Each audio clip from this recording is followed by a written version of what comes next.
Hello everybody, welcome to the Redmen TV. My name is Ben Kelly. This is the Liverpool Development Watch. My job is to bring to you all the updates on the loanees and youth sides associated with Liverpool Football Club. And it's actually been quite a quiet week this week, so this show probably won't be too long, but we'll see how it goes. But we'll start with the loanees as we normally do. And as I say, it's been a quiet week because a lot weren't involved. Ryan Kent and Ovie Ejaria were involved though in a disappointing afternoon for Rangers as they lost 1-0 to Aberdeen in the Scottish League Cup semi-finals on Sunday afternoon. They missed the opportunity to play Celtic in the final. Obviously, that would have been a great game against Brendan Rodgers' side. That would have been a really good opportunity to see an old firm derby in a cup final, which is a rarity these days. Neither Kent nor Ejaria were absolutely brilliant, but they were among the brighter performers for Rangers on a disappointing afternoon. They were at home as well, which makes it even more of a disappointment. It was, however, a much more successful week for Corey Whelan, who got a goal for Crewe this weekend in a 2-0 win at home to Grimsby. It was a really tidy finish from the centre-back as he just slotted through the goalkeeper's legs. And he actually had a hand in the second goal as well, which is really positive to see. You know, one of these centre-backs who can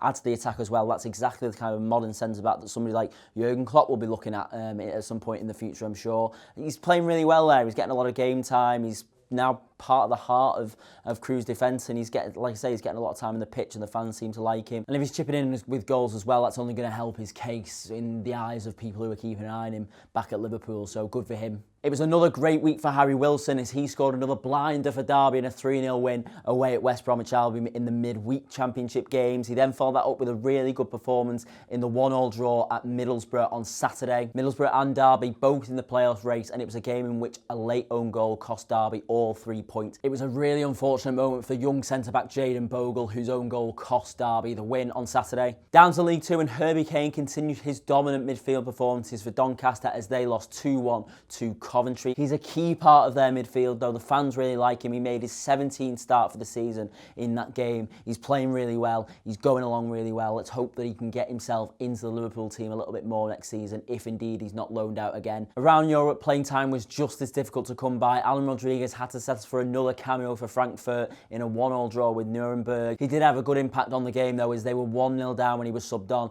He did help the team scrap back and win a point from that game. Similar story for Tyrone Iwaniwi, who came on as a late sub for Ghent in their 2-1 win versus Charleroi on Friday. And as far as the youth sides go, it's been a pretty quiet weekend for them as well because they haven't played yet. The under-23s play tonight against Blackburn away from home. They're looking to bring an upturn in form to their run of results at the moment. They're not playing very well at all. The under-18s, on the other hand, will be hoping to follow up a UEFA Youth League win versus Red Star Belgrade on Wednesday with another win against Everton tomorrow in a top-of-the-table under-18s Premier League clash. They're just a point behind the Blues, who are top of the table going into the game. The Reds are playing really well at the moment. We've got some great players. We've got a really good attack. We're scoring a lot of goals. There's going to be goals in this one, I think. So good luck to Barry Lutz's team. And that, ladies and gentlemen, as I said, is the end of this week's Liverpool Development Watch. Do all the usual stuff. Subscribe to the channel, like the video, leave me a comment down below. Thank you very much for watching, as always. I've been Ben Kelly for the Redmen TV. Goodbye.